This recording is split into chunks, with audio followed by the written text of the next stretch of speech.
நாம் இந்த வீடியோவில் காம்பனண்ட் ஆஃப் பிளட் பற்றி பார்க்க போகிறோம். பிளட்டில் வந்து blood cell and fluid matrix plasma இந்த ரெண்டு காம்பனண்ட்டும் மெயினாக ப்ரெசென்ட் ஆகிருக்கு. பிளட்டில் வந்து பிளட் செல்ஸ் அண்டு பிளாஸ்மா, அது வந்து ஃபுல்லிட் மேட்ரிக்ஸ். பிளட் செல்லில் வந்து என்னென்ன ப்ரெசென்ட் ஆகிருக்குன்னு சொல்லி பார்த்தா red blood cell, white blood cell, platelet. Red blood cell also called as erythrocytes. White blood cell also called as leukocytes. Platelet also called as thrombocytes. So bloodல வந்து two main component இருக்கு, blood cell and plasma. Blood cell வந்து three type of cell, RBC, WBC and platelet. Plasma என்னன்னு சொல்லி பார்த்தா star colored clear liquid part of blood. So star colored clear liquid part of blood, it containing 91 to 92% of water, 8 to 9% of solid and gas present ஆயிருக்கு. So plasma வந்து star colored liquid part, 91 to 92% water, 8 to 9% solid and gas present ஆயிருக்கு. RBC, red blood cell. RBC are the non-nucleated form element in the blood. இது வந்து என்னன்னா ஒரு non-nucleated formed element, also known as erythrocytes. RBC யோட other name வந்து erythrocytes. Red in color. ஏன் red colour present ஆயிருக்குன்னா is due to presence of coloured pigment called haemoglobin. Haemoglobin present ஆயிருக்கிறதுனால red கலரில் இருக்குது. It play a important role in transport of respiratory gases. ஆர்பிசியோட main role என்னன்னு சொல்லி பார்த்தா transport of respiratory gases. RBC are the larger in number, okay, larger in number comparing to white blood cell and platelet, ஓகேவா. So இது வந்து என்னவா இருக்குது, larger in number. Then normal volume in adult 4 million cubic mm, in the case of female 4.5 million cubic mm. Then what is the shape, biconcave shape.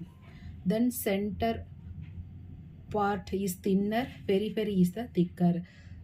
Center part எப்படி இருக்குன்னா தின்னராக இருக்கும், periphery surrounding ஒன்று வந்து திக்கராக இருக்கும்.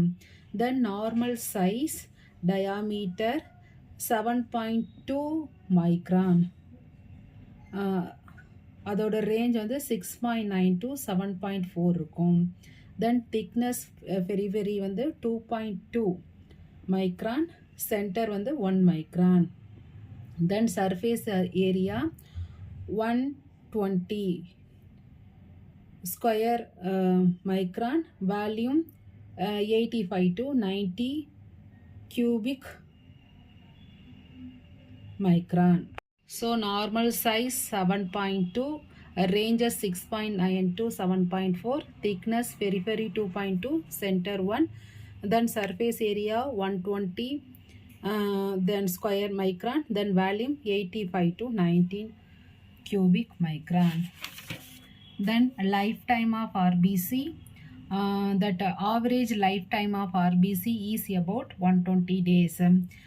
That is splenic capillary very ஸ்மாலாக இருக்கும். Splenic capillary வந்து very ஸ்மாலாக இருக்கும். ஸோ இந்த ஸ்மால் கேபிலரி மூலமாக யங் ஆர்பிசி எல்லாம் பாஸ் ஆகிடும். ஓல்டர் ஆர்பிசி மட்டும் அதில் மாட்டிக்கிட்டு டெஸ்ட்ராய்ட் ஆகிடும். அதனால தான் ஸ்ப்ளீனை வந்து கிரேவியார்ட் ஆஃப் ஆர்பிசி அப்படின்னு சொல்லுவாங்க. ஸோ இங்கே என்ன நடக்குது, இந்த ஸ்ப்ளீனிக் கேபிலரி வந்து ரொம்ப ஸ்மாலர் ஒன், அதனால ஈஸியாக வந்து யங் செல்ஸ்லாம் போயிடும். ஓல்டு செல் வந்து அதில் மாட்டிக்கிட்டு டெஸ்ட்ராய்ட் ஆகிரும். அதனால தான் ஸ்ப்ளீனுக்கு வந்து கிரேவியார்ட் ஆஃப் ஆர்பிசி, அதாவது சுடுகாடு ஆஃப் ஆர்பிசி அப்படி சொல்கிறாங்க. So after the lifetime old RBC are destroyed in the reticuloendothelial system. Then what are the function that RBC have? We know respiratory gases, main function transport of respiratory gases, transport of oxygen from lungs to tissue, transport of oxygen from lungs to tissue, then transport of carbon dioxide from tissue to lungs, then maintenance of acid base balance, carry either blood group antigen like A antigen, B antigen, AB, that blood group, RH factor, which help in determination of blood group. அதாவது நம்ம முன்னாடி பார்த்துருக்கோம் ஆர்பிசியோட சர்ஃபேஸில் தான் antigen present ஆகிருக்கும், பிளாஸ்மாவில் தான் வந்து ஆன்டிபாடி ப்ரெசென்ட் ஆகிருக்கும். ஸோ ஆன்டிஜனை பொறுத்து தான் நம்மளுக்கு வந்து different type of blood grouping இருக்குது. A antigen, B antigen, AB antigen எல்லாமே ஆர்பிசியோட சர்ஃபேஸில் ப்ரெசென்ட் ஆகிருக்கும். நெக்ஸ்ட் வந்து WBC, white blood cell. White blood cell are colourless. WBC வந்து எப்படி இருக்குன்னா கலர்லெஸ்ஸாக இருக்கும் and nucleated. This one is the nucleated formed element in the blood. So colorless nucleated element in that blood. Then it have another name, leukocytes, also known as leukocytes. Compared to RBC, WBC are larger in size and lesser in number. எண்ணிக்கையில் வந்து கம்மி but சைஸில் வந்து இது லார்ஜாக இருக்கும். WBC are larger in size, lesser in number. Role in defense mechanism of body. நம்மளுக்கு தெரியும் WBC வந்து act as a soldier of our body into. So defense mechanism of our body, protect body from invading organism by acting like soldier. Then classification based on the presence or absence of that granules in that cytoplasm. WBCயோட சைட்டோபிளாசத்தில் granules ப்ரெசண்ட்டாக இருக்கிறத பொறுத்து 2 type of classification பண்ணுறாங்க, granulocytes and agranulocytes. Granulocytes பார்த்தா granules present ஆகிருக்கும், ஏ கிரானுலோசைட்ஸில் வந்து கிரானுல்ஸ் வந்து ஆப்சண்ட் ஆகிருக்கும். ஸோ கிரானுலோசைட்ஸ் இதில் வந்து என்ன இருக்குது, 3 டைப் ஆஃப் செல்ஸ், அதாவது நியூட்ரோஃபில், ஈஸ்னோஃபில், பேஸ்னோஃபில். ஏ கிரானுலோசைட்ஸுக்கு எக்ஸாம்பிள் வந்து மோனோசைட்ஸ் அண்ட் லிம்போசைட்ஸ். என்னென்ன 3 டிஃப்ரெண்ட் நியூட்ரோஃபில், ஈஸ்னோஃபில், பேஸ்னோஃபில்னு சொல்லி பார்த்தா, neutrophil with granules taking both acidic and basic stain. நியூட்ரோஃபில்ல அசிட்டிக் ஸ்ட்ரெயினும் இருக்கும், பேசிக் ஸ்ட்ரெயின் போத் ஸ்ட்ரெயினுமே ப்ரெசண்ட் ஆகிருக்கும். ஈஸ்னோஃபில்ல வந்து granules taking acidic stain only, ஈஸ்னோஃபில்ல அசிட்டிக் ஸ்ட்ரெயின் மட்டும் எடுத்துக்கும், பேஸ்னோஃபிலிக்கில் வந்து பேசிக் ஸ்ட்ரெயின் மட்டும் எடுத்துக்கும். நார்மல் WBC கவுண்ட் எவ்வளோ இருக்குன்னு சொல்லி பார்த்தா 4,000 to 11,000 cubic mm of blood. ஸோ எவ்வளோ இருக்குது நார்மல் WBC கவுண்ட் வந்து 4,000 to 11,000. லைஃப் டைம், நியூட்ரோஃபிலோட லைஃப் டைம் 2 to 5 days, ஈஸ்னோஃபிலோட லைஃப் டைம் 7 to 12 days, பேஸ்னோஃபிலோட லைஃப் டைம் 12 to 15 days, மோனோசைட்ஸோட லைஃப் டைம் 2 to 5 days, லிம்போசைட்ஸுக்கு வந்து half day to 1 days only. Then what are the function it have? WBC play a important role in defense mechanism. We know it act as a soldier. Then neutrophil with the monocytes provide first line of defense against the invading microorganism. எப்போல்லாம் வந்து micro organism பாடிக்குள்ளே வருதோ neutrophil with monocytes வந்து first line defence, இதுதான் வந்து first micro organism அதை வந்து affect பண்ணும். Eosinophils are responsible for defense mechanism of that body against the parasite and parasitic worm.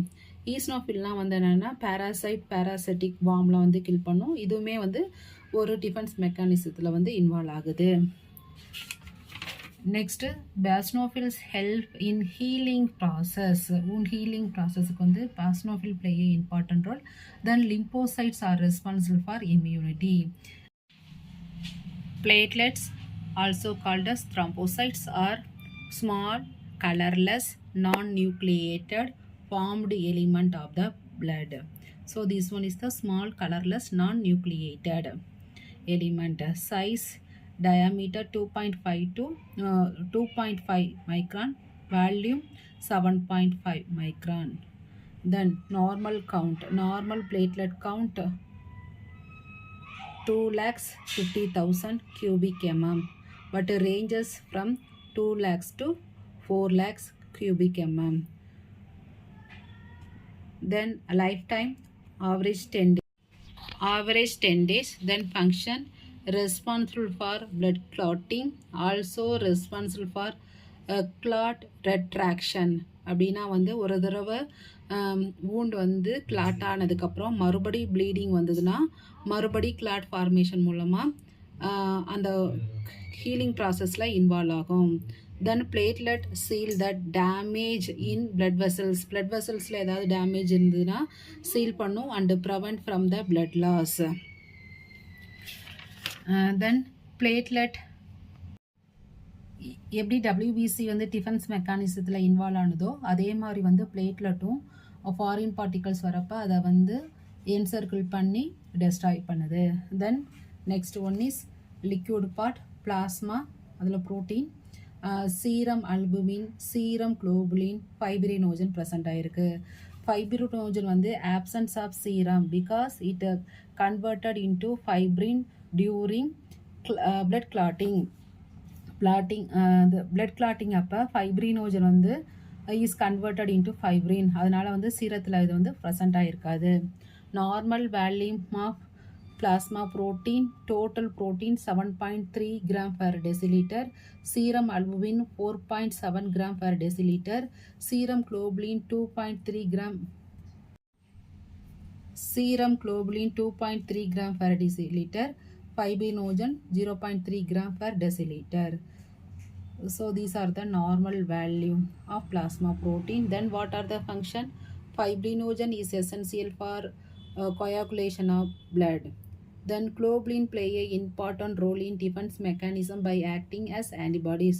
Globulin எப்படி act ஆகுது? Antibodies. So it involved in defense mechanism. Then this one also responsible for transport of hormones, enzyme, metals. So the plasma protein also responsible for transport of hormone, enzyme, metals in the blood. Then it play a important role in regulating acid-base balance, provide viscosity to the blood during fasting, inadequate blood intake or protein intake. The plasma protein are utilized by the body tissue as the last source of energy. So fasting அப்போ நம்ம சாப்பாடு எதுவுமே எடுத்துக்காதப்ப இது வந்து என்ன பண்ணோம்னா already stored form வந்து break down ஆகி எனர்ஜியை ப்ரொடியூஸ் பண்ணும். Then provide viscosity of that blood. So these are the important functions of plasma protein. So in this video we discussed a component of blood cell வந்து RBC, WBC and platelet, plasma பற்றி பார்த்துருக்கோம், plasma protein பற்றி பார்த்துருக்கோம். Thanks for watching.